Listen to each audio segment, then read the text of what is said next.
research methodology, every time you will have a new learning, though the content remains the same. The examples will make you the course more enriched and more interesting.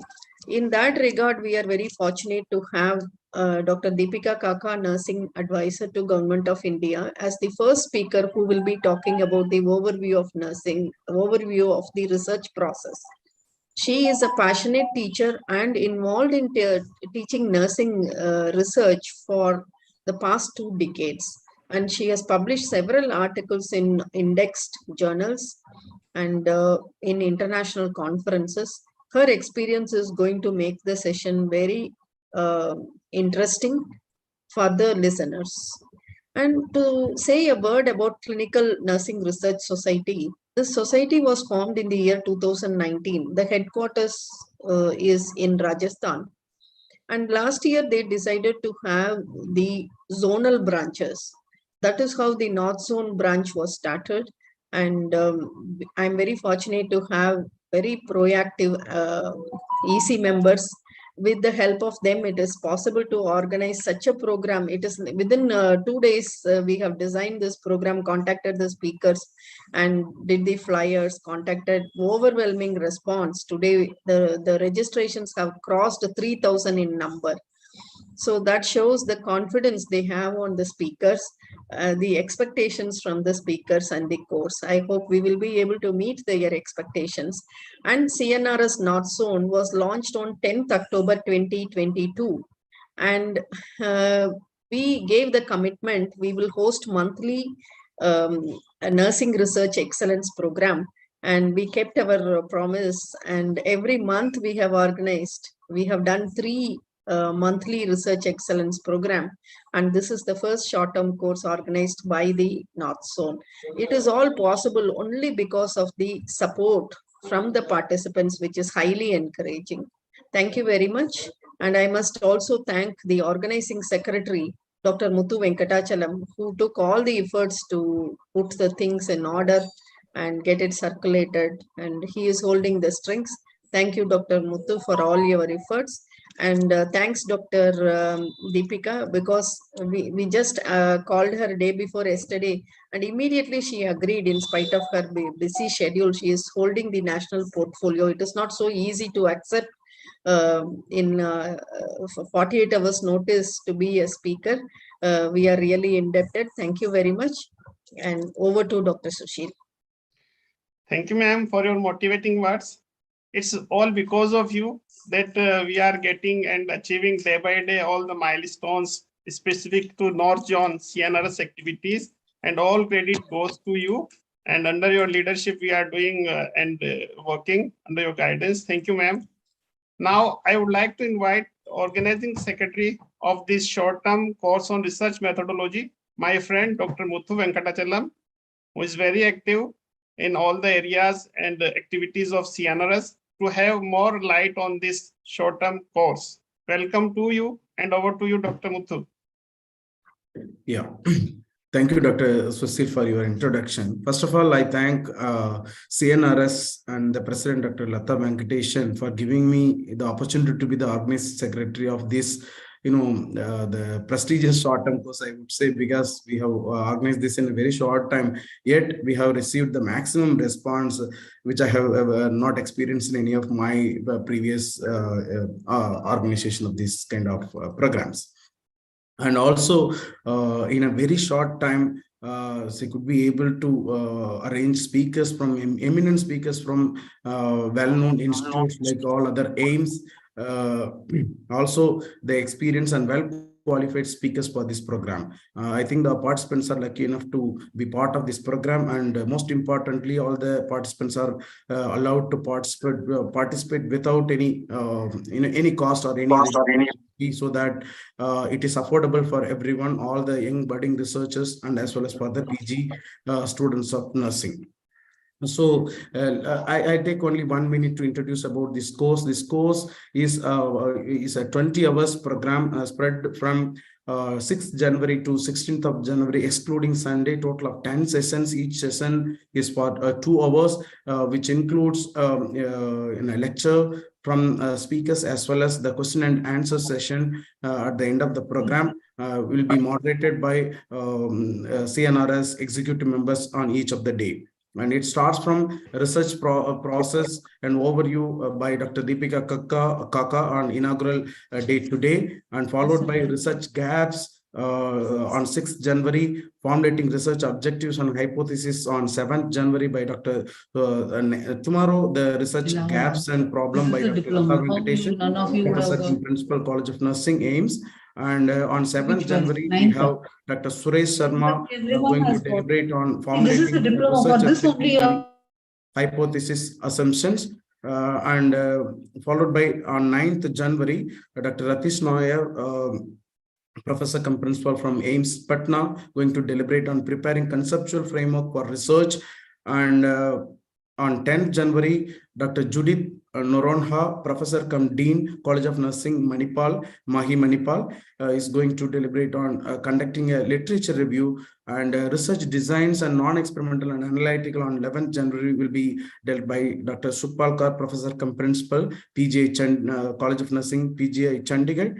And on 12th January, research designs, experimental research designs by Dr. Asapi Shetty, Professor cum Principal, College of Nursing, AIMS, Bhubaneswar. On 13th January, we are going to have sampling and techniques and sampling size estimation by Dr. Ravi Shankar N, Assistant Professor of Statistics from Vallabhbhai Patel Chest Institute, University of Delhi. Then on 14th January, we have data collection methods in research by Dr. Ajit Badoria, Associate Professor and well-known researcher, Community and Department of Community and Family Medicine from AIMS Rishikesh. And on the last day concluding session, we have research analytics and data visualization by Dr. Santanu Ganguly, Professor and Director, School of Management, NIMS University, Jaipur.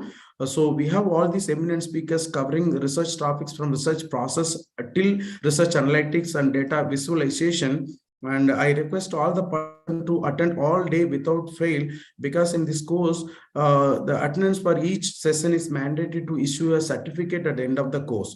And if you have missed first 2 days and you will not be allowed to attend anymore, because there won't be any fresh registration after this. And whoever missed today's, we have allowed the participants on first come first service, so basis, even though you have registered, but the rest of we have more than 3,000 registrations so far. So unfortunately, we were able to allow only 500 participants to participate in Zoom, but other participants have opportunity to participate in YouTube live, and you are also will be shared Google form to ensure your attendance and participation through YouTube. Also, you can raise questions in the chat box in the YouTube. Also, you will be answered at the end. So feel free to whoever joined, fine, but whoever not able to join will be able to join through YouTube. So once again, I thank the CNRS for giving me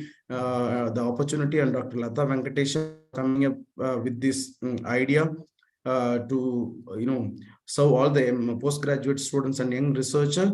And we hope we will continue this kind of program in future also, because of your positive responses to this program. Thank you very much for this opportunity, and handing over to Dr. Sushil. Thank you. Yeah, thank you, Dr. Muthu, for introducing the topic and short-term course in research methodology. Now, it's a great honor for me to introduce and welcome the speaker of the day one session. This person merely requires any introduction, though she is very well known for her work in the field of nursing education and research. She is none other than our beloved teacher, Dr. Deepika Madam.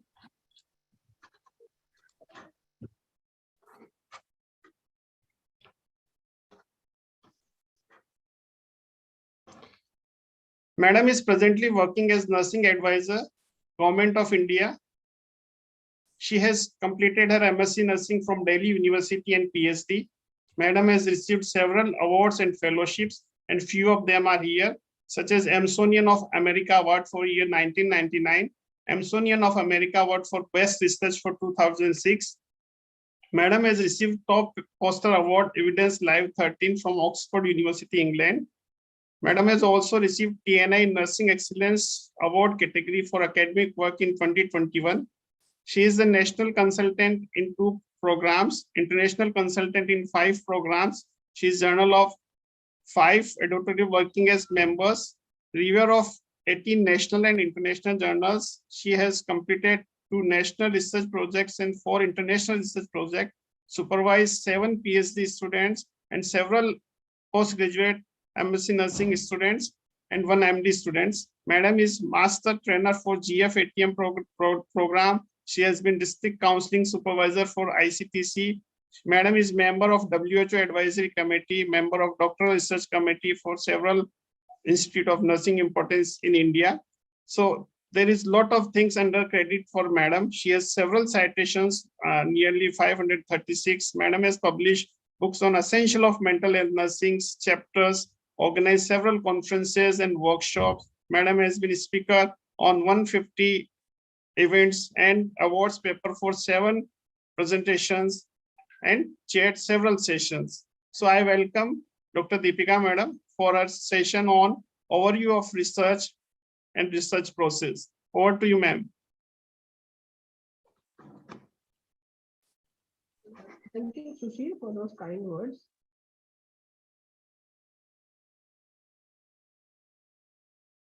I would like to, on the onset, I would like to thank the Clinical Nursing Research Society for giving me this opportunity. And it is always a pleasure to be here among students, among faculty, among budding researchers. And I really thank Dr. Lata and her team of EC members for hosting such an important thing, which is very important to well-versed our nurses in relation to research. Dr. Deepika, volume is little low. Can you adjust the volume? I'm not audible. Yes, now it is better.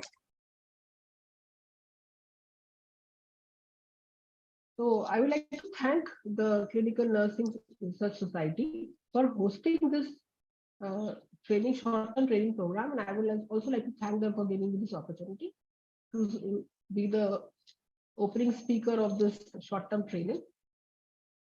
And now I'm sitting in the ministry, and one thing I notice is that we are lacking in some way the evidence which is generated in relation to nursing studies. So I hope this is a very pertinent topic which this society has taken up. And I hope to see the impact of this training, which would be reflected in generation of evidence for our nursing related activities, for our nursing research. Because at times when we make some policy or make some proposal, we lack somewhere, I feel, the evidence which is required to back what we are claiming. So activities like this should culminate into increase in research studies in being published and disseminated in high index journals by the nursing personnel, by the students, by the practicing nurses, senior nursing personnel, faculty, etc. So today I'm going to talk about the overview of research process. I'm going to briefly talk about the qualitative as well as the quantitative research process. How do we go about doing that? Now, when we talk about research, one thing about research which is fundamental is that it is logical, it is organized, it is very methodological. So methodology wise, you have to be very clear right from the beginning before you take up a project. How do you want to go about doing it? So there are different kind of strategies or methodology for quantitative and qualitative. We will see that in our subsequent slide. And the knowledge which is generated out of the research should provide research outcomes and intervention research. So there are different kind of designs which I heard you will be also this information will also be given to you regarding the different kind of research designs. The designs of the study depends on what kind of problem statement you have, how do you go about doing it. So there are many things to keep in mind when you start or you plan to do a research study. Now, what is the need for research? As I told you, it requires build a body of nursing knowledge. It also intends to validate the improvement in nursing practice. Like when I joined the nursing, my career as a nurse 35 years ago, I remember that time I was working in the neonatal ICU, and that time they used to bottle feed the babies. But over a period of time, we realized by the evidence which was generated that that is not a very good thing to do. So then after that, we started doing it with, now how do we feed the babies in the nursery? Bottle feed the babies because the evidence was generated. The need for nursing research is also to evaluate the effectiveness of nursing treatment modality. Like there have been many studies done which show that the practices you were doing earlier have become redundant because there were some side effects or they were not positively contributing. So thereby new strategies have come up. Like earlier, I remember when I was a student, we were told when you give injection to rub the site. But now with the evidence generated, they feel no, it is not good for after the injection to rub. So there are small things because people have done studies and seen that there are some better interventions. So they have been imbibed into practice, and the ones which are causing some kind of distress or have become redundant. And to determine the impact of nursing care on the health of the patient, so thereby we require some new strategies. Experimental designs are taken up to see what works best and what has a better outcome. Then also to test nursing theories and to make healthcare efficient and cost effective. So these are some of the reasons why we need nursing research in order to meet the social challenges and needs of nursing practice. We need to do research. Now, importance of nursing research is to understand the varied dimensions of the profession, to describe the characteristics of a particular nursing situation about which not much is known, so things which are not known. So in order to highlight or in order to throw light on the situations, we require to do research to take up those areas which are less things are known about that particular area. Then to explain the phenomena that must be considered in planning the nursing care. So as I gave you an example, certain things which were done earlier are not done now because we've seen that there were some problems associated with those procedures. So they have become redundant and new things have come up which are more which has a better outcome. Then to predict probable outcomes of certain nursing decisions, to control occurrence of any undesired outcomes, and to initiate activities to promote desired client behavior. So these are the importance why nursing research is important and which needs to be undertaken. The scope and trends of nursing research are: we promote evidence-based practice, we strengthen multidisciplinary collaboration, expanded dissemination of nursing research findings. And this is very important, and I always used to tell my students when I was a teacher that whatever study you do, it is your moral responsibility to disseminate it. Disseminate it to your study participants, disseminate it to the professionals, so that whatever effort you have made should be counted.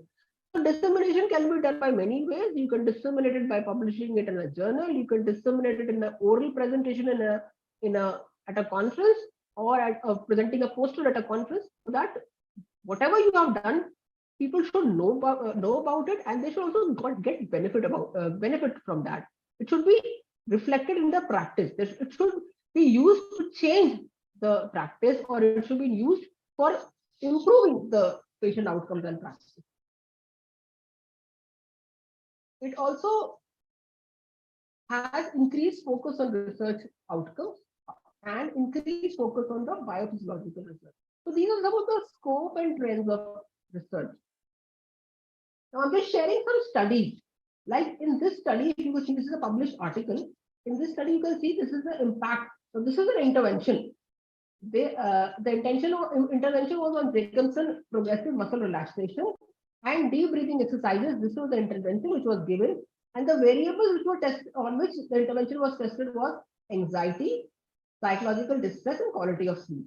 So these are the three variables, and the population was hospitalized older adults. So this was the experimental design in which these two interventions effectiveness was seen. The variables of anxiety psychological distress, and quality of sleep.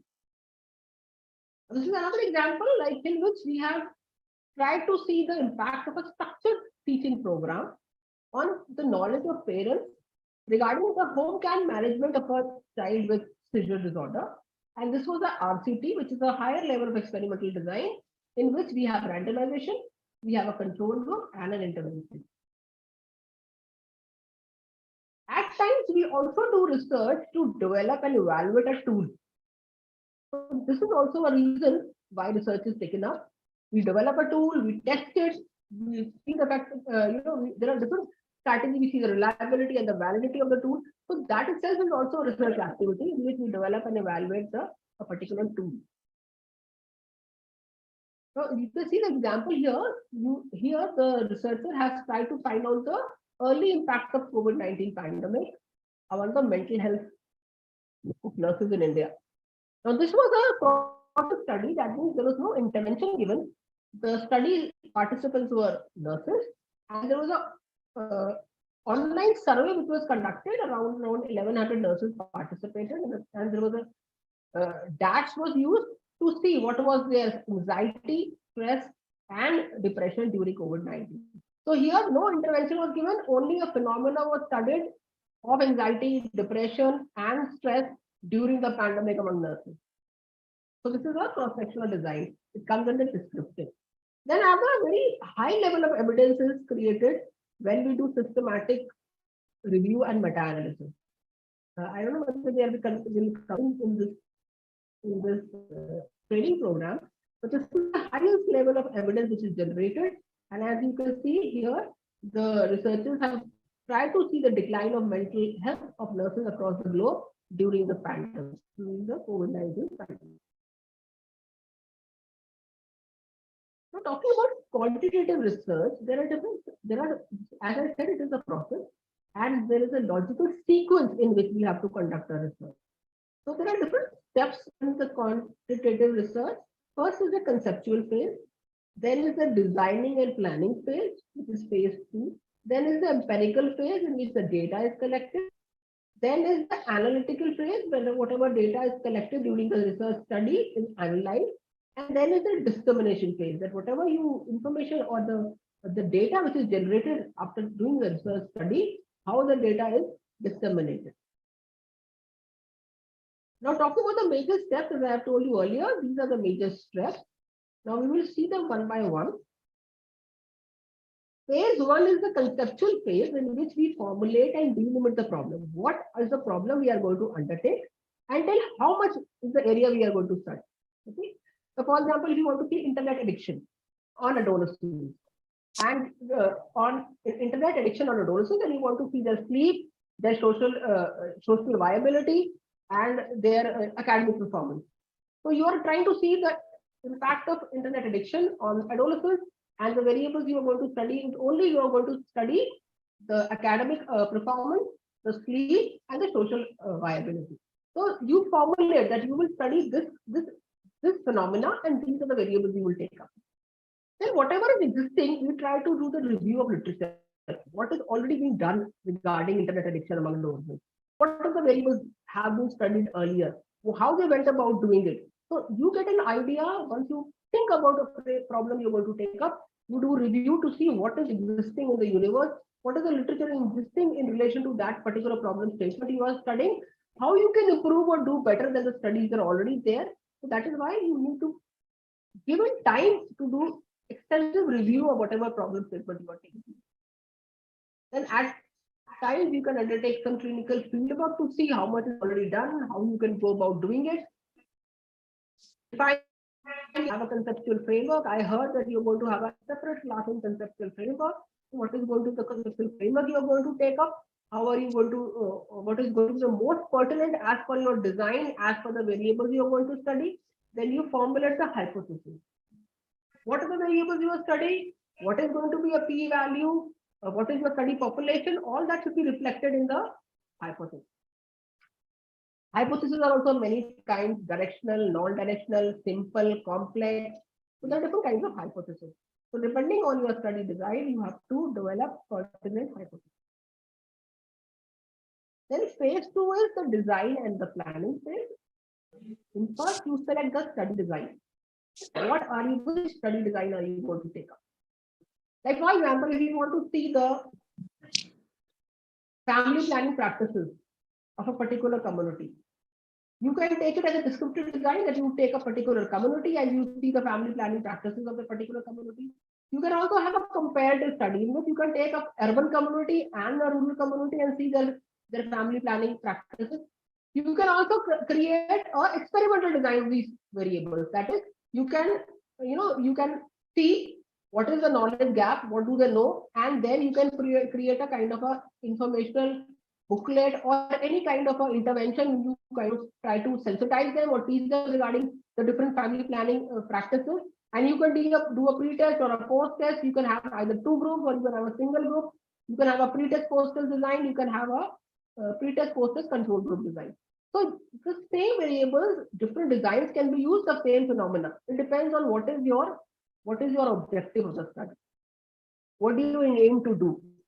Then you have to be very meticulous. If you are doing a experimental design in which you have an intervention, it should be very uniform. Intervention should be very strictly adhered to. When are you going to do the intervention?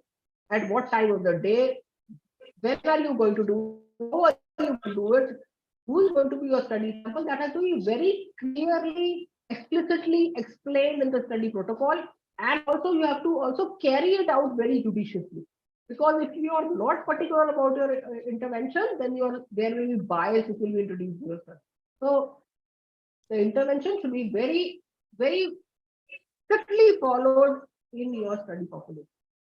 Then you identify what is the study population you want to study. Like I give some examples. Like there was a study, it was done in which we had two protocols, like JPMR, pick-up some muscle relaxation and deep breathing exercises. That was our protocol. Our population was older adult. Then sampling design.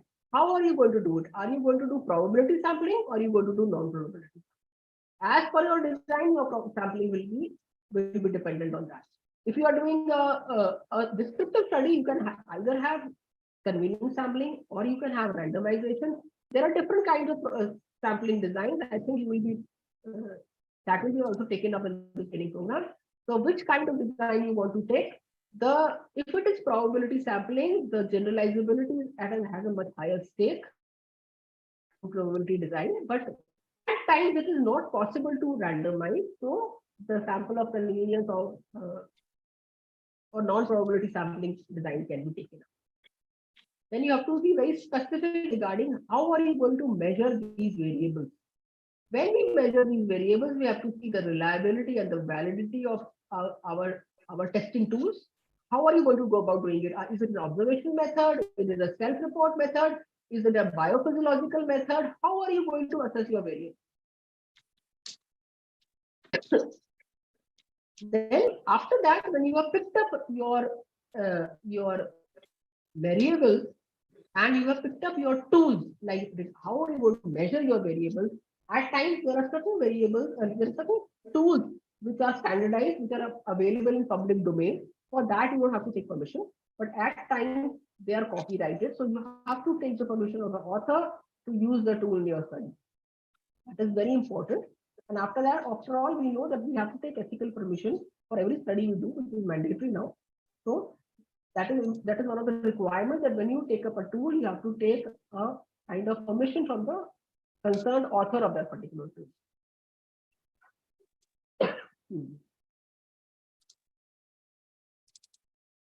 And ethically, your study should be sound. So whenever you are collecting data, you have to take permission, ethical clearance from that particular institution or wherever you are collecting the data. Step 12 is you finalize and review your research plan. Then how are you going to do about, how are you going to address your problem statement? What is going to be the aim of your study? What are your objectives? What are your hypotheses? What is your research design? How are you going to collect the data, your sampling plan, your tools, which are you going to use for collecting your data?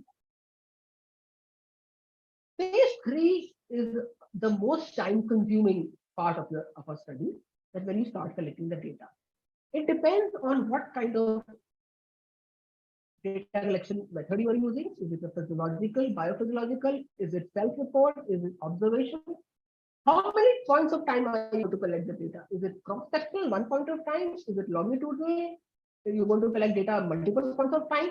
So, but depending on your design, you collect the data. And generally in quantitative, we have an sheet. After the data is collected, we prepare a data for analysis. We code the data. We enter in the Excel sheet for statistical. Then data is analyzed as per your objective. The relevant statistical tests are used. The data is analyzed, and after the analysis of the data, interpretation of the results happens. Tables are generated, graphs are made. So as per your objectives, the relevant interpretation of the results are done. And it is always better when you are doing a research study, especially when you are writing it down, this is especially for the MSc students and B.Sc students, always be very organized in analyzing your data and the analysis objective wise for the clarity. Then phase 5 is the dissemination phase, in which you communicate your findings to your sample, to the fraternity regarding what was the findings of your study. And also, this is very important, that is why we do research, is we utilize the finding into practice. We improve our practices by the research findings. We pass it on that this is the finding we have done, this is the evidence we have generated. Thereby, we are trying to improve the practice and we are trying to make a change based on the evidence. So this was about quantitative research, in which we had talked about there are 5 phases. Now we move to qualitative research. Qualitative research is more in-depth, it is more flexible, it is systematic, it is interactive, it is a subjective approach. It is generally used for more in-depth phenomena like life experiences, and we give meaning to them. And this type of research is conducted to describe and promote understanding of human experiences, something like pain, comfort, distress, living with a particular illness, the psychosocial components. So these are the areas in which qualitative research is done to get a more deep insight about a particular phenomena or a particular disorder, thing which is happening in the environment. Now, talking about qualitative research, there are basically 4 types: grounded theory, phenomenological, ethnography, historical, and also case studies are also a type of qualitative research design. Sorry to interrupt, ma'am. The students in YouTube are saying if you can be a little louder. They are having some issue with the voice. Okay. Talking about the grounded theory, is it okay now? Yes, ma'am. Yes. Yes, you are audible. Grounded theory, it has its roots in sociology. And here in sociology, we try to describe and understand the socio-psychological structural process in a particular social setting. So they try to see a particular phenomena from the sociology perspective. This was developed by 2 sociologists called Glaser and Strauss in the 60s. And the major component of this grounded theory, which is a part of qualitative research design, is to discover a core way of explaining what is going on in a particular social scene. Like, I'll just give you an example. When I was a student, I was doing B.Sc. At that point of time, people who used to come to do MSc were very senior people. But now the social fabric of the society is changing. We are seeing many changes in our society. Now people tend to do post-graduation immediately after their graduation because of demand of the society, because of they are more career oriented, because there are more opportunities available. So there are certain things which are changing in our society, the way people look at things. So the grounded theory basically focuses on the social phenomena which are occurring in a particular society. So researchers here in grounded theory, they tend to generate a comprehensive explanation of the phenomena that is grounded in the reality. So this is what is called grounded theory, which has its roots in sociology. They try to understand a phenomena from the social perspective point of view. Phenomenology is based on philosophy and psychology. The roots of phenomenology is based on psychology and physiology. This talks about the lived experiences of people, like people living with HIV/AIDS, people living with some chronic illnesses. What is their experience? So this approach talks about what life experience of people is and what do they mean to them. And the researcher question can be that what is the essence of this phenomena as experienced by these people. So this focuses on human experiences which are based on philosophy as well as psychology. And we can think about, like, we can do some study on some lived experiences of people with some kind of facing some kind of natural disasters, facing some kind of illnesses. So that kind of study which is taken up is called phenomenology. Third kind of study is called ethnography, which is basically the root of this study is on the tradition, which is anthropology. Here we study the cultural fashion or a culture of a particular group. This provides studying like meanings of patterns, experiences of a particular cultural group in a holistic manner. You must have seen there are like there are in National Geographic Channel and certain channels which basically focus on the cultural practices of a particular community. So this ethnography basically focuses on the cultural practices in a holistic manner of a particular community. This kind of research method in qualitative study engages extensive fieldwork in the life of a culture, whatever they are studying.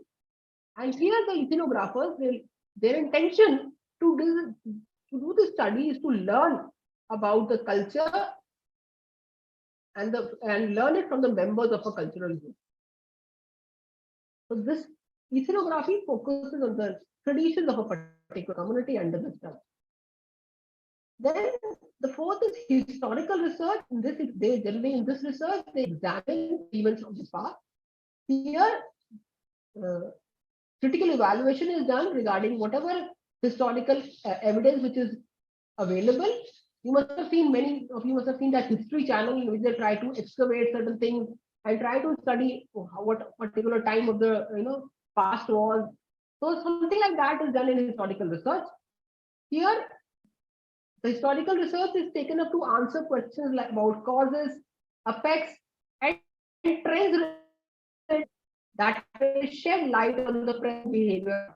So that is why you want to find out what is in the past was it and how it can affect our present. Like, for example, if you want to study what was the mother and child healthcare delivery services pre-independence. So we'll try to see, like, we'll try to get some data or some registers which are available, in the town hall, and to see like how many people, how many lady health workers were there, how many institution how many times was the home visit considered, something like that. That what was the quality or a type of healthcare delivery system in pre-independence and how far we have come and how we can go further to improve. So that is the reason why historical research is taken up, to see what was existing, how far we have come, and how we can improve. Historical researches are basically three kinds: biographical, social, and intellectual. In biographical histories, we try to find the experiences and contributions of an individual. We generally have biographies of very eminent people. So we try to find out and study what was the person in society. There is social history which focus on a particular period,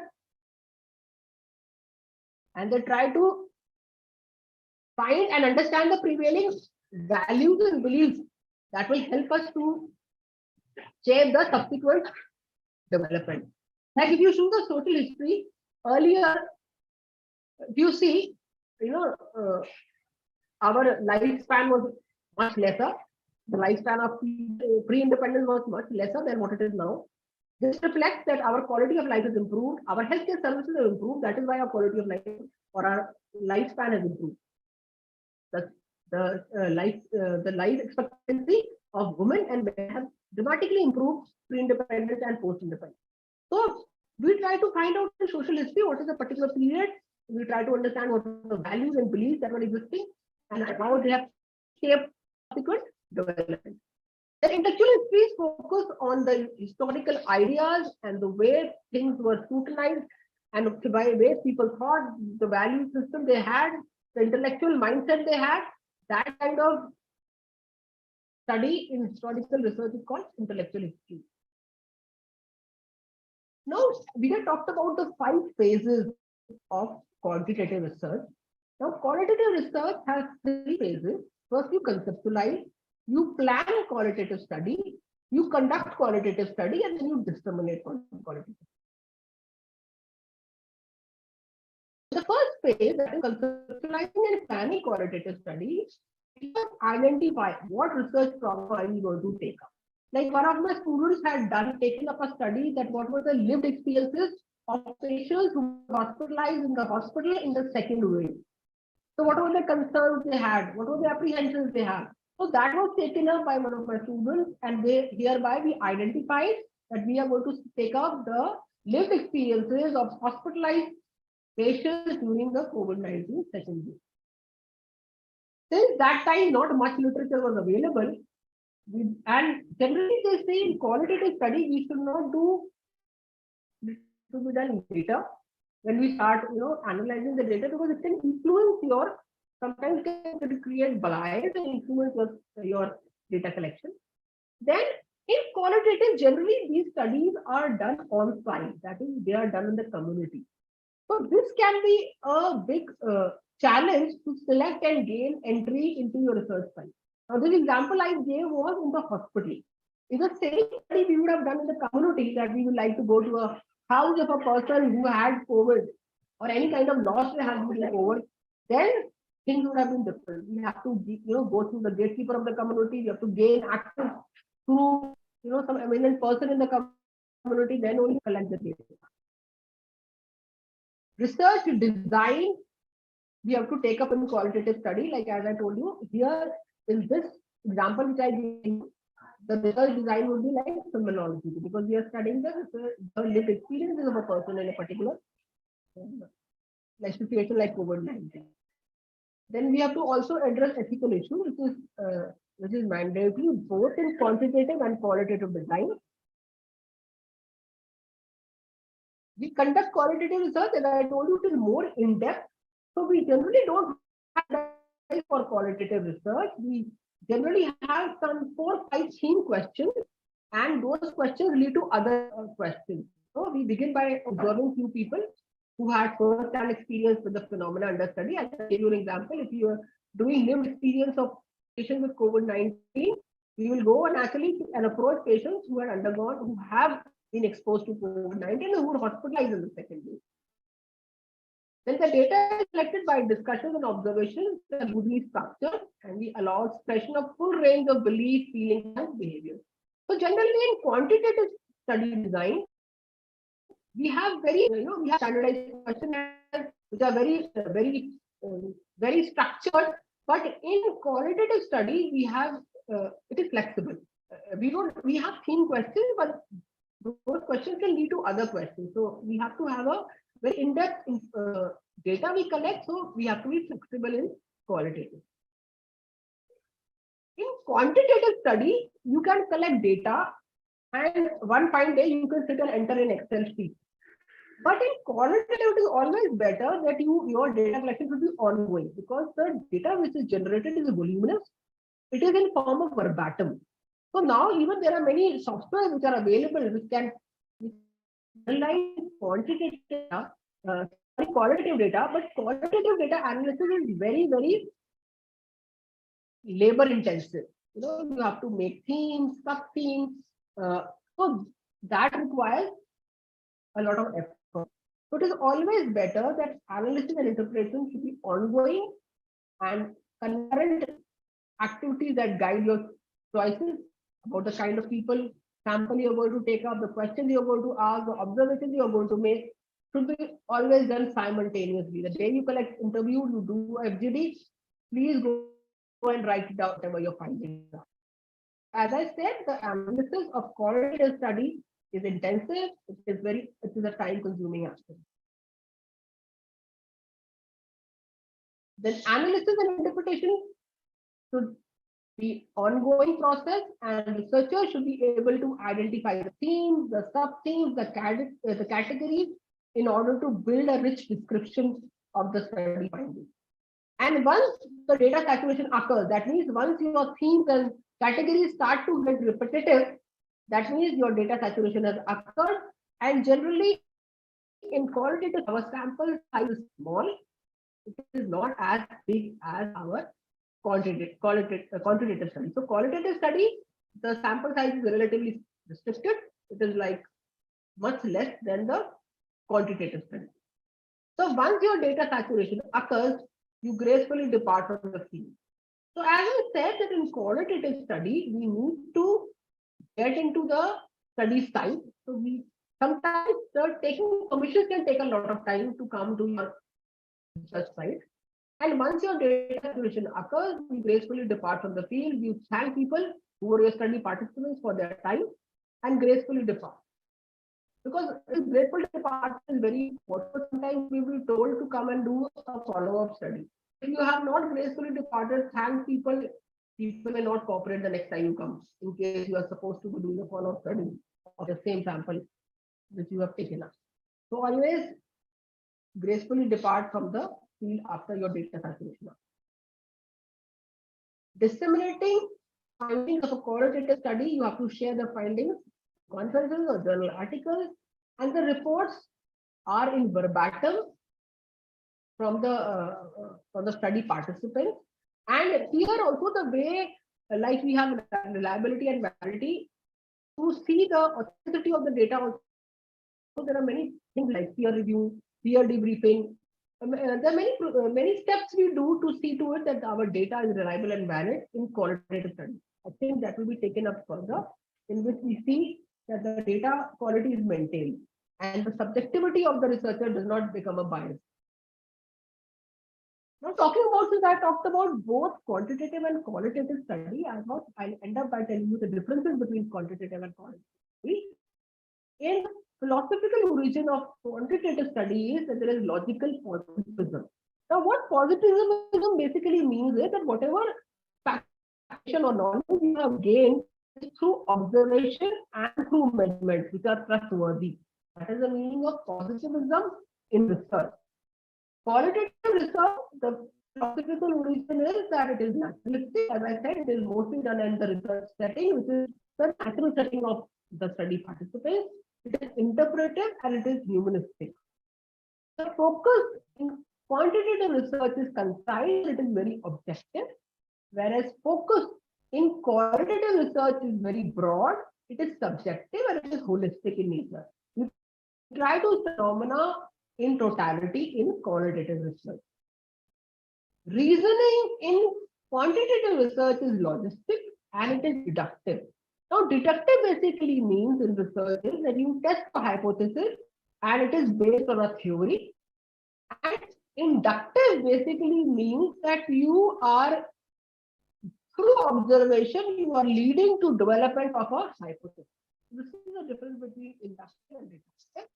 The basis of knowing in quantitative research is cause and effect relationship, whereas in qualitative research, we try to find out the meaning, discovery, and understanding of a phenomena in the study. In quantitative, theoretical focus is you test a theory, and in qualitative, you develop a theory.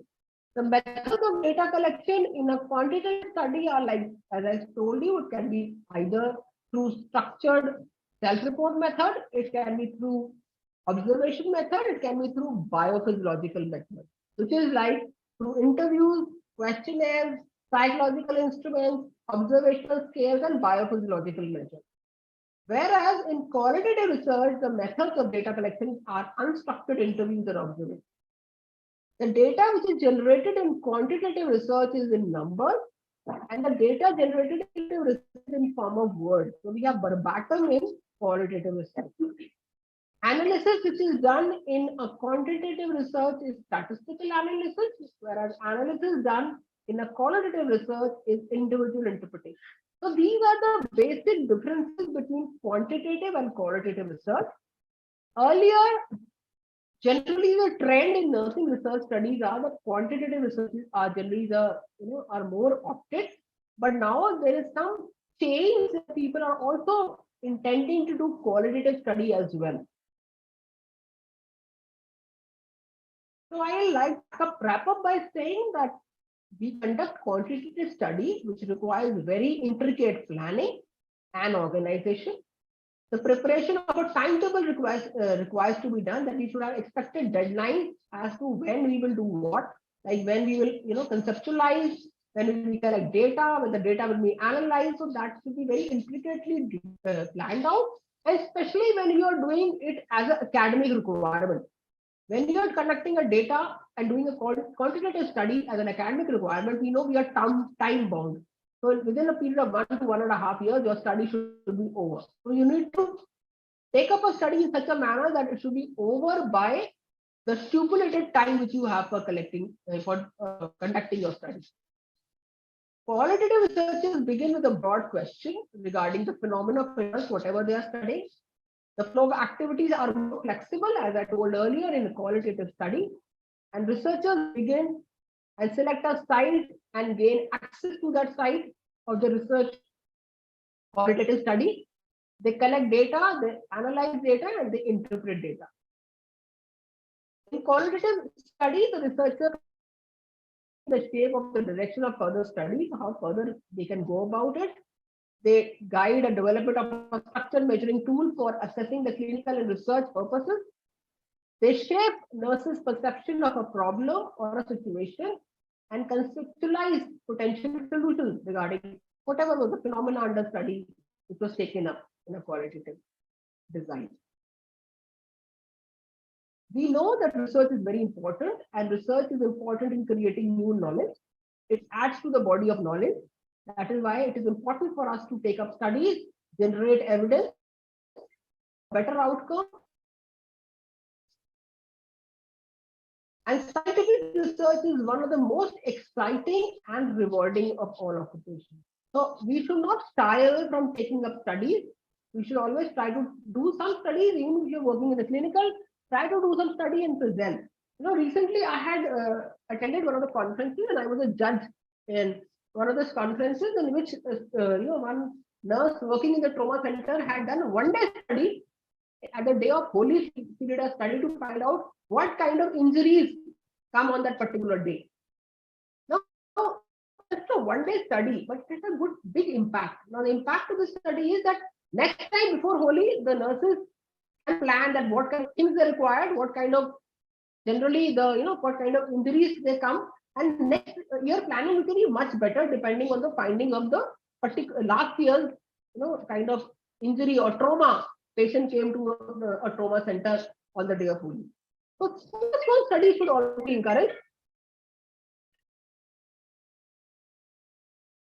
Small studies should also be encouraged, and the impact or the application of those research studies are that whatever you study, disseminate it, and it should be also imbibed into practice.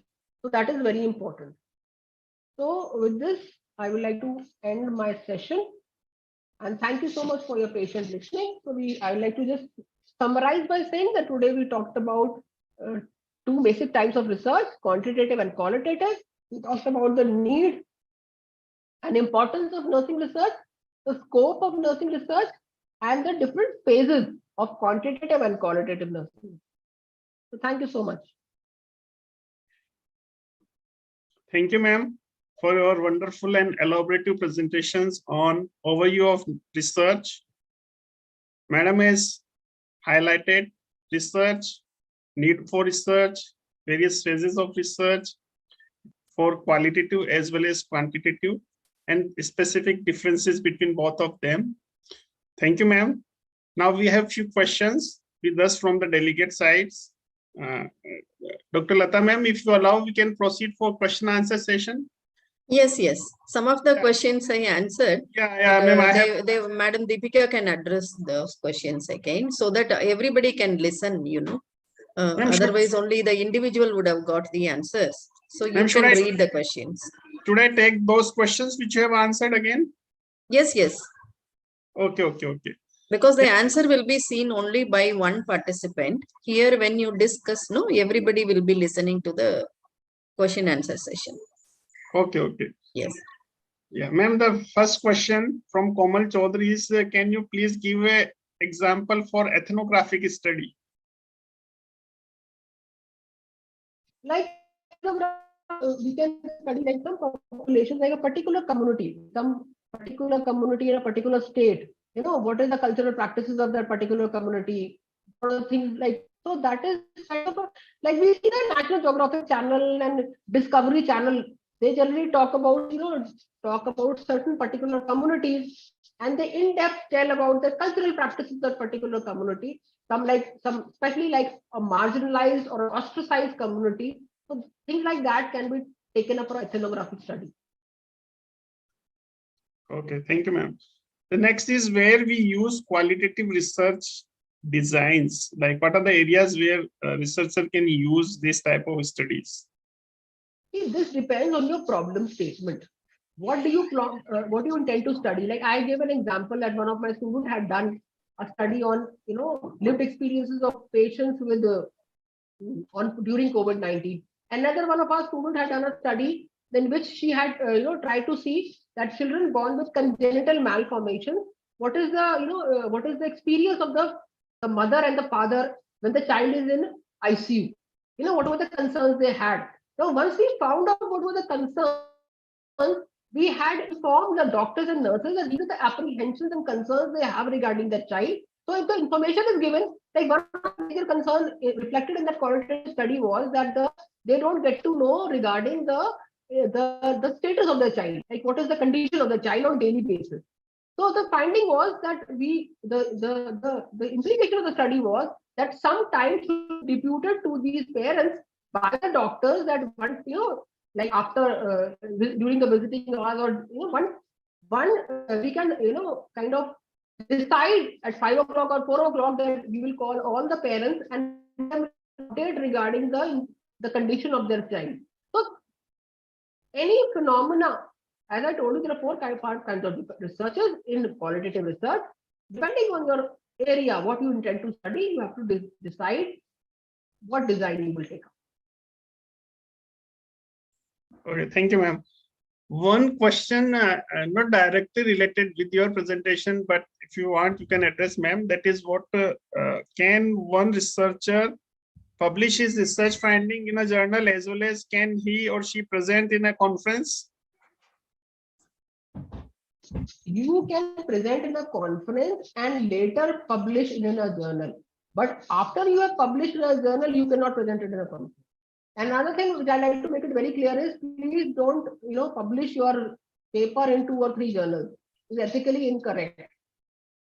So please publish. Once you have published in one journal, that is over. Yeah, thank you, ma'am. Now, can you put light on what is the meaning of data collection longitudinally? What is longitudinal data collection method? Longitudinal method basically means that you collect data at different points of time. Okay, cross-sectional means that you only collect data at one point of time. I had given you an example that where we have studied the mental health of the nurses during COVID-19 pandemic. That was a cross-sectional study. One point of time we collected data and we applied DAS 21. That is a tool which is used to assess depression, stress, and anxiety. Okay, that is cross-sectional. But there are some like time series design. You collect data at different points of time. That is more than one point of time when you collect data. It is called longitudinal study. Thank you. And in longitudinal also there are different kinds of longitudinal studies. Ma'am, one clarification, please differentiate between grounded theory and ethnographic study. You have already covered this, but please make it again. Ethnography basically means on the cultural practices, the culture of a particular community or area under the study. Grounded basically means the social component of a particular whatever phenomena under the study. Okay, that is the difference between ethnography, which is related to culture, Grounded is related to the social fabric, social component, or the social variable which is under change. One question, ma'am, might be addressed in the next session by some other speaker. That is what difference between conceptual framework and theoretical framework. It's early question, definitely. I think you have a class, actually have a meeting. Yes. So you have a session on the theoretical conceptual framework. Yes. I think the yes, that person has in been person already can planned answer. on session. Yes, Yeah. ma'am. That already planned. So please, participant, please wait and attend all the sessions so that you can sort out your queries. That's all questions, ma'am. Over to you, Lata. Thank you so much, Dr. Lata and the team Yes, for giving yes. me this opportunity. Yeah. Thank you so much. You were instantly answering all the questions, either it is related to your topic or not. That shows how much you have in-depth experience and knowledge in the field of nursing research. Thank you very much. There were also some of the interesting questions. Like somebody has asked about e-simulation based research, because now simulation is coming as a method of teaching. It is also used as a method of data collection. So one participant has asked like what type of research or what steps to be followed when we are conducting simulation based research. So, In what area we will conduct simulation? I'm not clear with the question. Yeah, actually, she asked about e-simulation based research. So I just answered her question. E-simulation based research can be conducted from two different points of view. One thing is to understand the effectiveness simulation as a teaching methodology. The other one is using simulation for measuring the outcomes, how simulation based teaching is improving the patient care or their competency. So like that, it can be done with two different objectives. But it is a relatively new field. Now only people have started using simulation for teaching, and few have started using it in research. So in the coming years, we will have more examples to quote how simulation can be used in research. And also, someone has asked about, I think all the other questions Sushil has read, and a few other questions. Exploratory research design. Somebody has asked about exploratory research. I think, madam, that will be covered in the next research design. Yeah, research designs we will be discussing in detail. And somebody has asked about tool development also.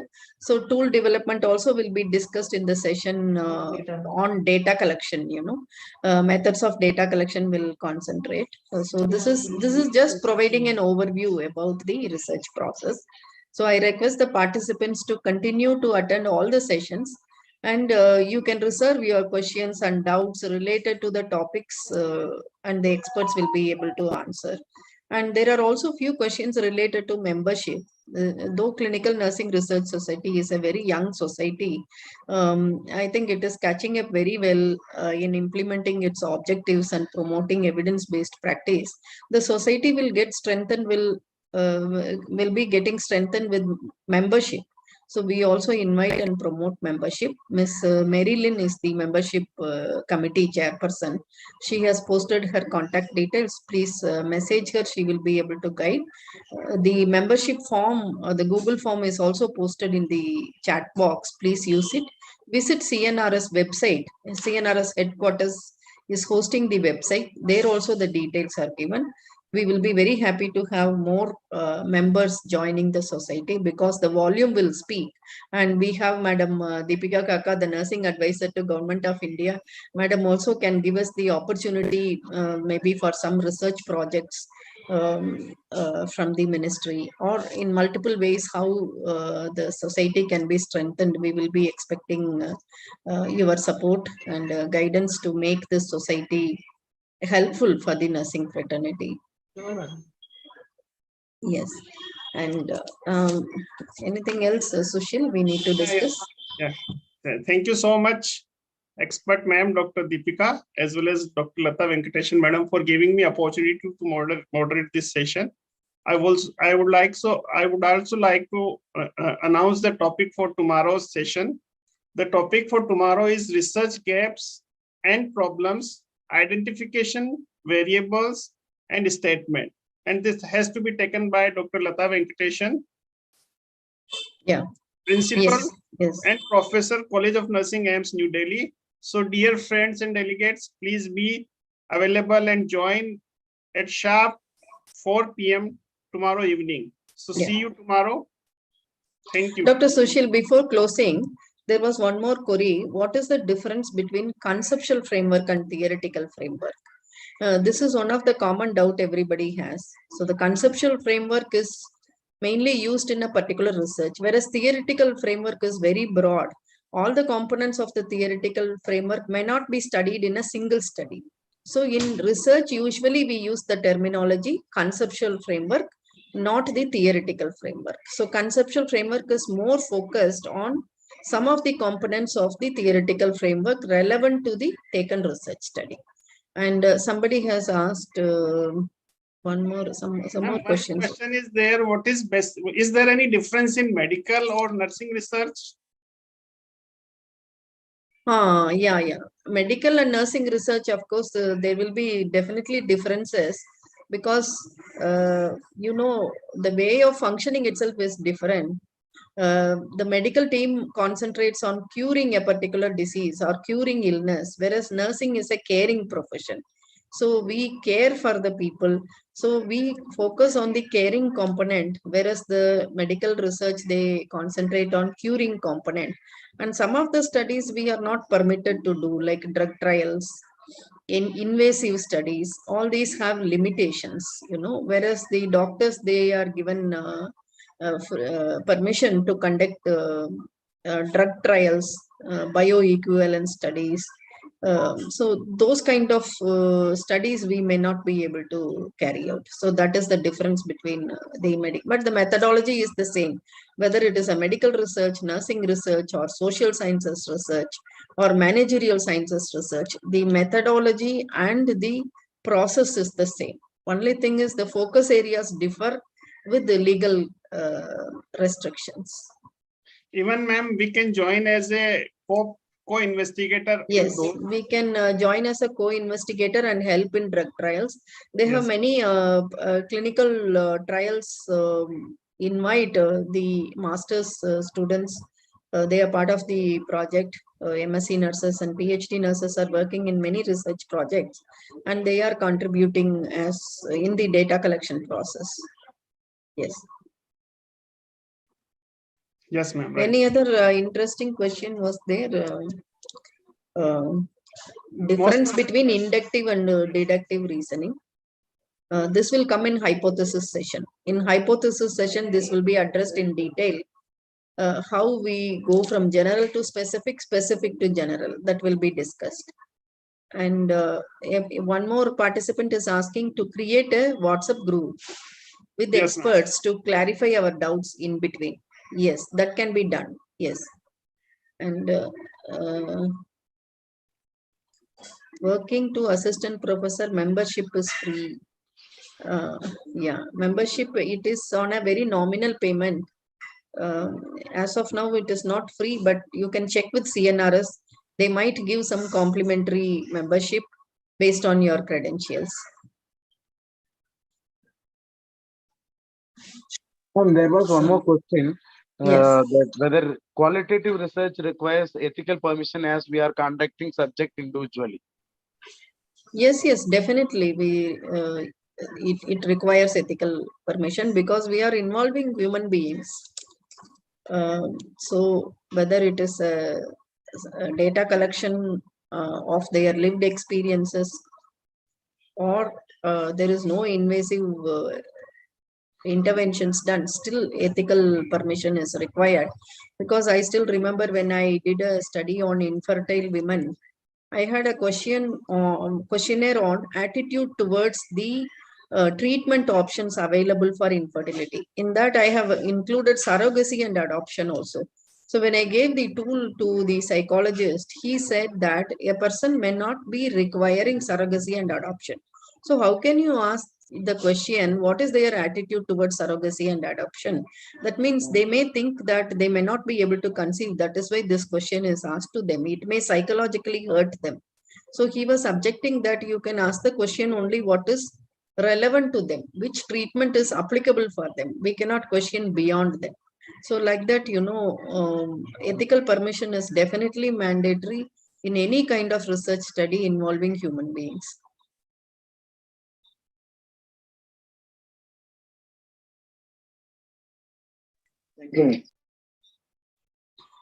Any other? I think the time also was sufficient. We kept 2 hours. So we are having an ample time to answer the queries of the delegates.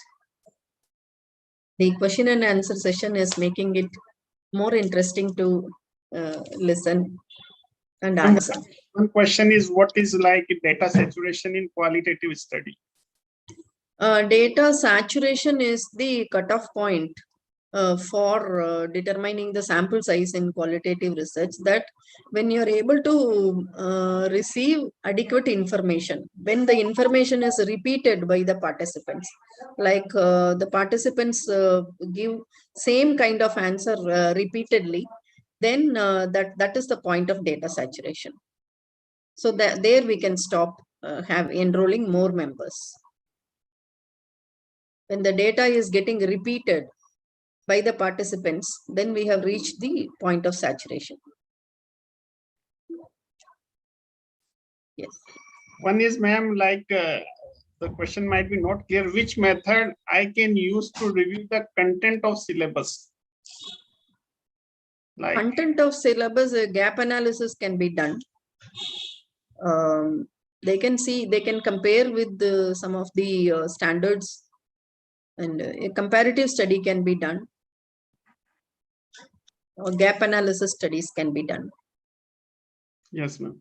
One question is, ma'am, suppose 4 to 5 researchers are conducting a research project. Is it necessary for the principal investigator to take the ethical clearance, or any other co-investigator can take the ethical clearance from their own institutions? It is usually the principal investigator who applies, and principal investigator has to mention the name of all the co-investigators when applying for ethical permission.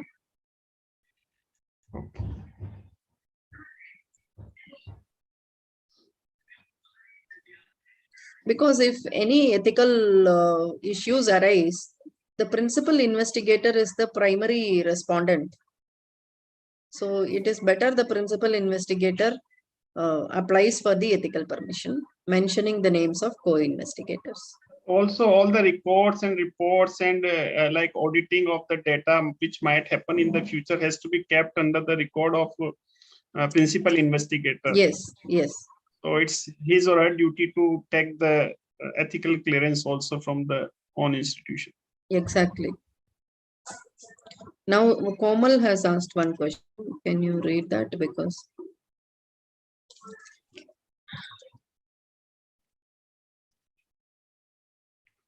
as a clinical nurse, from where I need to take permission before conducting research in my work area? from the hospital ethics committee. Every hospital has got an ethics committee. The permission has to be taken. Now that getting the ethics committee registered is becoming mandatory. The ethics committees have to be registered with CDSCO. That is the Central Drug Standardization Organization, functioning under DGHS. So you have to take the ethics committee have to be registered there, and if it is a clinical trial then you have to register in Clinical Trial Registry of India, CTRI. These are all becoming mandatory, and now ethics committees are also getting accredited by NABH. Ma'am, one question is, what is the difference between research approach and research designs? Research approach is very broad, like it may be a quantitative approach or a qualitative approach, whereas design is very specific, how we are going to collect the data, how we are going to select the participants, how are you going to randomize. All those will be specifically mentioned in the design. Like if you want to construct a house, you may decide that I am going to construct G+1, ground plus first floor. That is a general approach. I'm going to construct a house of 1,200 square feet or 2,000 square feet. That is an approach. Whereas you will be designing, you will be making a blueprint. How many bedrooms will be there? What will be there in ground floor? What will be there in first floor? And what is the size of the room? Which direction it will be facing? All those will come in the blueprint. That is a design. So approach is a general description, whereas design is a specific explanation of the type of design which you will be selecting. Even for women, I can say you may decide to buy a silk saree, but when it comes to design, you will say which color, what is the width of the border, and what to say, for which occasion you are going to wear, and when you are going to wear, and what is the budget. So all these will come in the design factor. Wonderful answer, ma'am. Thank you. Any other questions?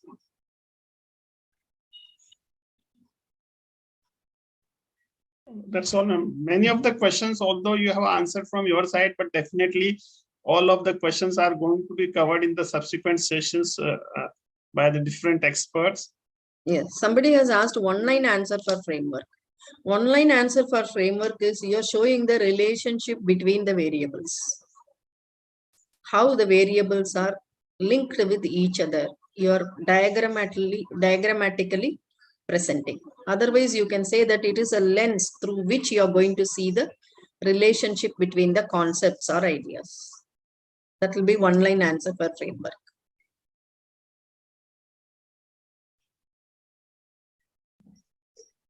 Anything else? Experimental study. You're going to have an exclusive session on experimental studies, non-experimental studies. So this is just an orientation. This is an introductory session. So all the specific in-depth answer required questions can be reserved for getting answered by the experts who are going to handle the sessions in the forthcoming days. But it is very interesting to listen the questions, and we are so happy that we have facilitated this forum where you can discuss and get answers for the queries you're having in your mind. One request. Somebody is asking, kindly tell me, are you going to forward this PPT presentation? I'm sorry, we may not be able to forward the PPT presentation. First of all, it is a free short-term course, which is done to empower your knowledge. So we will encourage you to attend the session, interact with the panelists, and get yourself gain the knowledge in the area of research. And the entire session is getting streamed in YouTube. So anytime you have doubt, you can repeatedly watch the session. It will be available in the YouTube channel of CNRS. So please watch in the YouTube channel whenever you want to refer back in future. That's all, ma'am. Question answers. We have covered almost all the question answers. Yes. So, ma'am, shall we go ahead? Yeah. Although we are see, one question: in nursing PhD program, can we conduct drug trials? No, we cannot conduct drug trials. We are not legally permitted to conduct drug trials, but you can be part of a drug trial. But we cannot take drug trial for PhD study. Some more. What is the student of B.Sc Nursing 4th year? I am not started to read nursing research. These lectures are helpful for me. Yeah. Can this lecture cover the nursing research subject? Yes. I think almost all the contents of nursing research has been covered. Only thing is we left qualitative research. I was realizing when Madam Deepika was presenting qualitative research, maybe somewhere in non-experimental research that can be given a touch about qualitative research. And somebody is asking how to develop a research project at college level. College level means you're asking non-academic research, I understand. Research is done for academic purposes. That is as a mandatory requirement to get your postgraduate qualification or a doctorate qualification or postdoctoral qualification, research projects are taken. Apart from that, departmental projects can be taken at collegiate level. You can take research projects as a department like pediatric nursing department, community health nursing department. You can take up research projects at departmental level where all the faculty in the particular specialty can join together and conduct the research. You can also go for funding. You can have funded projects. You can have multidisciplinary projects, interdisciplinary projects, multi-site projects. You can collaborate with other colleges, other institutions, with other country faculty members or the nurses, and you can conduct research. Ma'am, but if investigators are from different place, then what to do for ethical clearance? If you are conducting, for example, if you are doing a multi-site study or a multi-center study, then from each of the center ethical permission has to be taken. So they have to apply to the respective ethical committee. Usually when it is a sponsored one, like in drug trials and in bioequivalent studies, the sponsorer will obtain the permission. So that is also possible.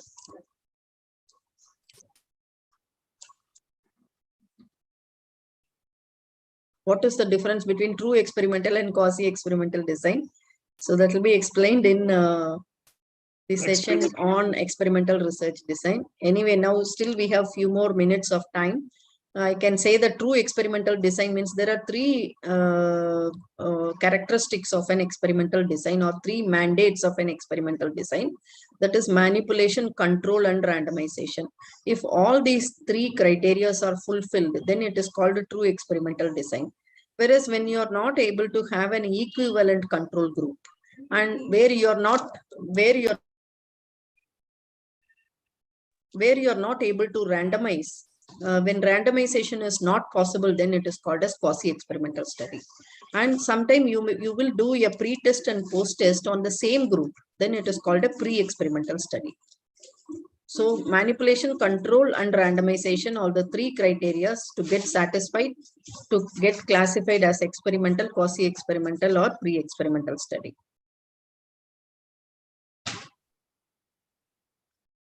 Can we do PhD in nursing just after MSc nursing without any experience in clinical and teaching? There is no mandate that you have to have experience, but it is, if you have experience, you will be able to do a much better study in PhD. But as a rule, there is no requirement that you should have these many years of experience after MSc for doing PhD in nursing. And one question is, there are any national funding agency available to fund the nursing research? Ma'am, we have already taken one webinar on session. this. Yes, our session in the month of November. Please visit CNRS YouTube, where an exclusive session on how to write a proposal for funding and which are all the funding agencies and what is the procedure and process is been discussed in detail. Please visit the CNRS YouTube channel.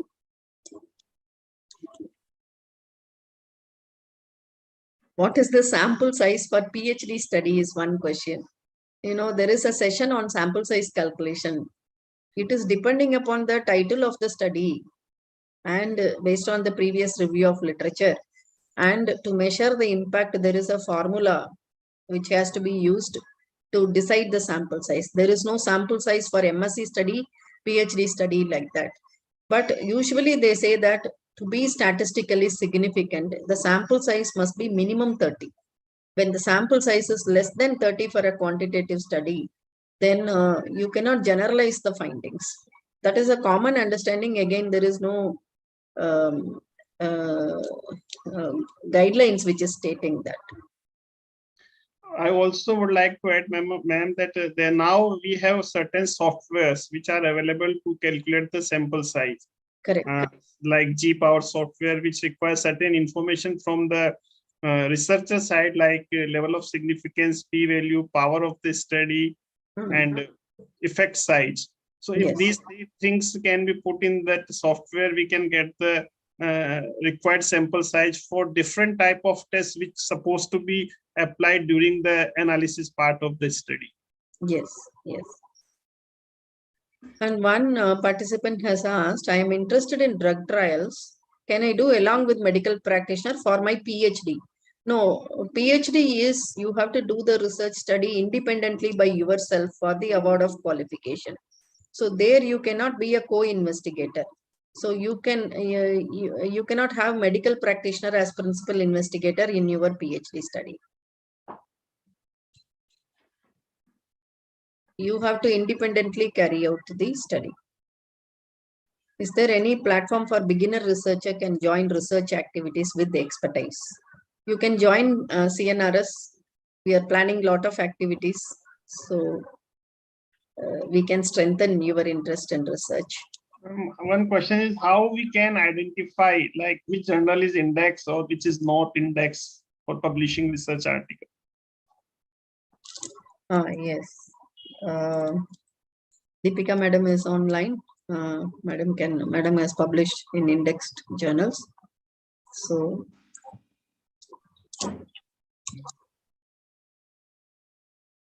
she was attending a call. Deepika ma'am, are you there in line?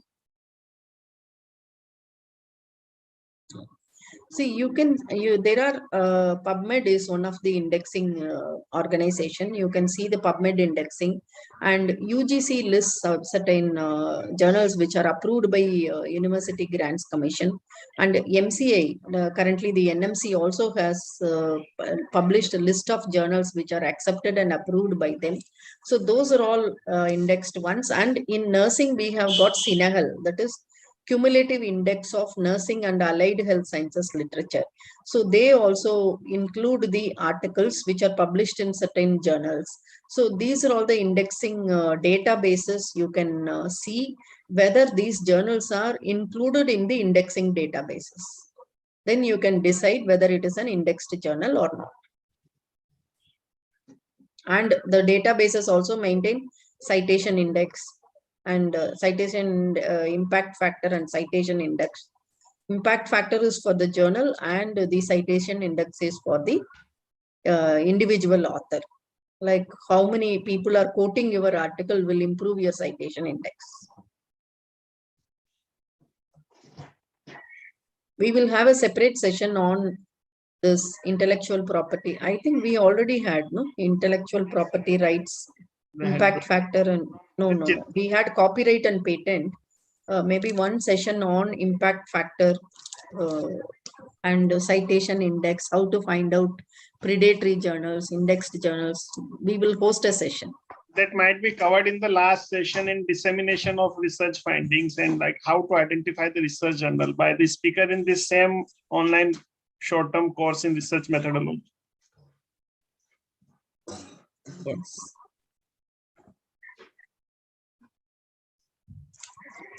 It is really good that we have answered almost 72 questions, which is a good number of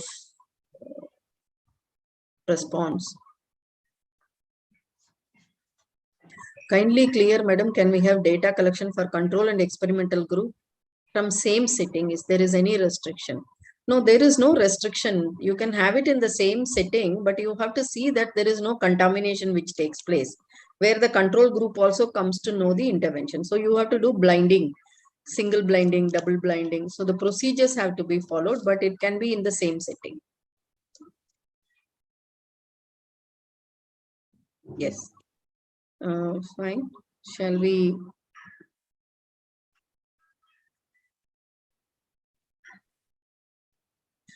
I heard that a 4 years professional degree undergraduates can do directly PhD without doing PG. Is it true, madam? In my knowledge, it is not true. I have not heard. Whereas there are in engineering, they have some integrated courses where they pharma also they have integrated courses where undergraduation and post-graduation are combined. But still PhD has to be done separately. I have not heard that undergraduation combined with PhD. Maybe in other disciplines it might be available, but in nursing, I have not heard so far in my knowledge. What is meant by time series design? Time series design is like Madam Deepika was mentioning, it is done part of longitudinal data collection where you collect data at multiple points of time. I used a time series design in my research study when I was collecting the effectiveness of transferring newborn to the mother side immediately after cesarean section. So I was assessing every 4 hours whether the baby is able to breastfeed adequately. So I used a time series design. So end of the day, it was a 24 hours data collection. So every 4 hours, 6 times I collected data. So at the end of the day, we were able to establish whether the baby was successful in establishing breastfeeding or not. Difference between valid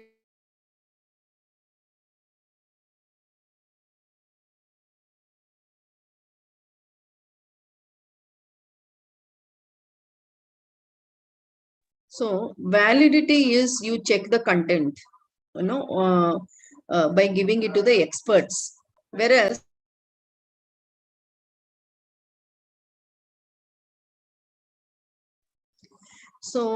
validity has got a face validity, content validity, construct validity. 3 different types of validity are being measured.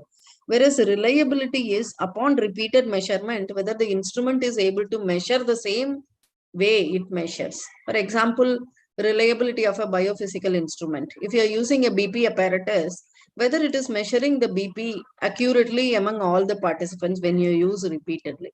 And similarly, if you are using a questionnaire or a rating scale, you give it to some 10 participants, whether they are able to interpret and understand in the same way.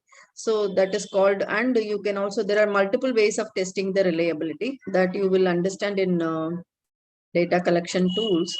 There is a test, retest reliability, split half reliability. In split half reliability, the first part of the questionnaire and the second part of the questionnaire must measure the same objectives, same variables.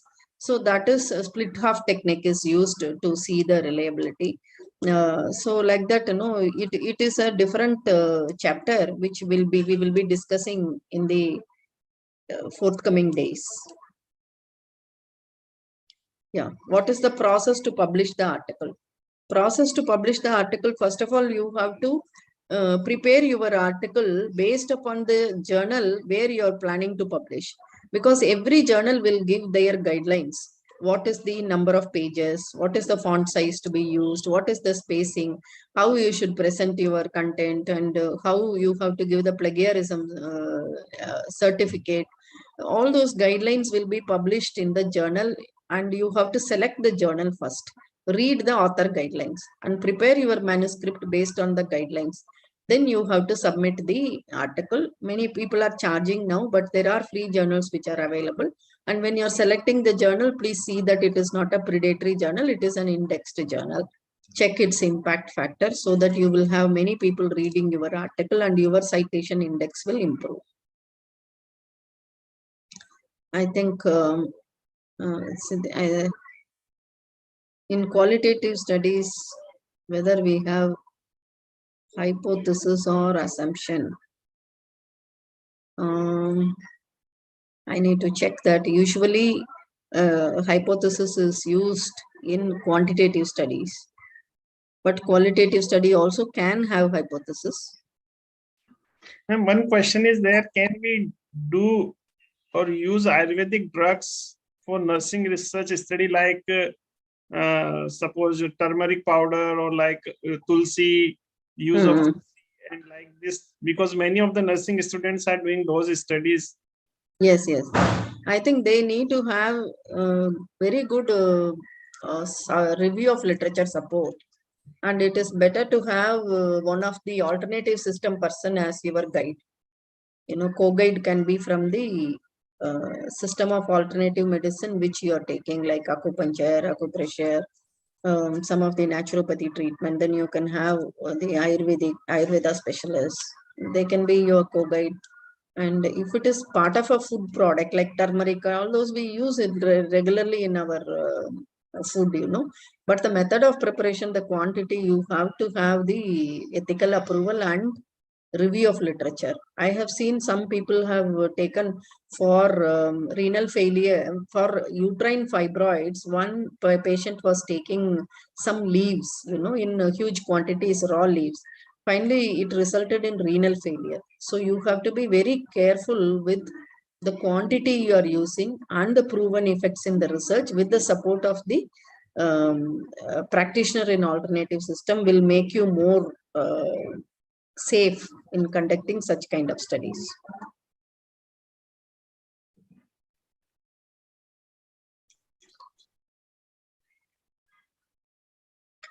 Yes, I think people are asking more in-depth and specific questions which will be addressed in the upcoming sessions. So please stay connected, attend all the 10 days program. You will be able to speak to experts from different fields, not only nursing, from community medicine, from a statistician, from a librarian. So you will be able to get a variety of answers or a varied answers from experts of different fields. Yes. And there are some questions which are not related to this short-term course, like I want to become a teacher, and so you have to look for opportunities. There are plenty of opportunities. And if you want to become an editor of nursing journal, then how many minimum researchers? That depends upon the journal. You have to apply to the journal, and journals will have the criteria. They will ask for your biodata. They may have their own criteria, but there are no fixed criteria. To become an editor, you would have published this many journals. Like that, there is no written criteria available. Yes. Somebody want to take a huge sample size of nurses, then for data collection you can use the technology. You can use Google Form. Use Google Form, you can collect data across the country, across the globe. Crossing the borders, you can collect data in no time. So you can do that. Yes. So thank you very much. And one more question: what is the difference between limitation and delimitation? Delimitations are the limitations you identify before the start of the study, whereas the limitations are not predicted at the beginning of the study. During the course of study, during the course of data collection, you come across certain difficulties. Those are limitations. So that is the difference between delimitation and delimitation. Delimitation is you yourself narrow down the study before the start of the study. Limitation is during the conduct of the study, some unforeseen situations arise where you have to modify your research. Then it is called as a limitation. Yes. What is the benefit of becoming CNRS member? The link is given, and Madam Marilyn is the membership committee chairperson. She has posted her mobile number also. Please keep in touch with her and visit CNRS website for the benefits. Attending this session itself, we thought of limiting it only to CNRS members, but it is made available for all the nurses to attend. In future, we may restrict only for the members. It might become free for the others. Maybe some restrictions might come in future. And one question is that if we are using Google Form across India for nurses, then what would be the setting of this study? Setting of the study will be pan-India only. It will be pan-India.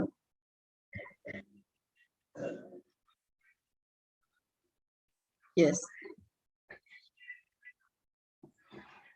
Some of the questions we will reserve it.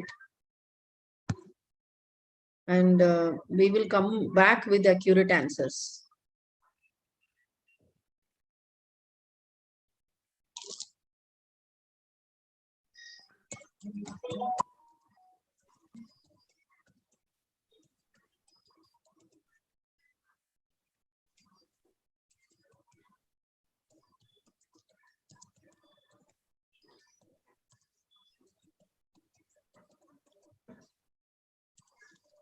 Yes. So No more new question from the yes. delegate side.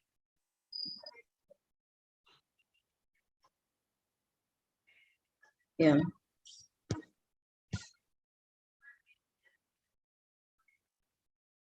Yes.